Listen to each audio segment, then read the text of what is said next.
Friends, మీరు సైకిల్తోనే వెనకాల tyre లేపాలంటే కొంచెం భయంగా ఉంటుంది కదా. ఇప్పుడు నేను చూపిస్తాను. ఫస్ట్ బ్రేక్ సిస్టమ్ ఎక్కువ ఉండాలి ఫ్రెండ్స్. ఆ తర్వాత ఇట్లా మనం ముందట్టుకుండాలి, ఇలా ముందట్టుకుండాలి ఫ్రెండ్స్. ఒక బేసిక్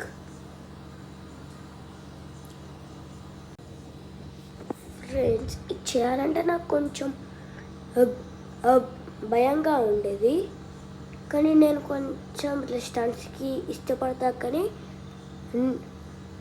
నేను స్టంట్స్కి నాకు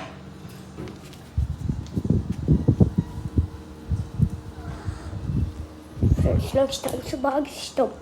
అందుకనే నేను తొందరగా నేర్చుకున్నాను. అది నేను అప్పట్లో నేను ఎవరి హెల్ప్ తీసుకోలే, ఒక్కనే చేసేసుకున్నాను, అయిపోయింది.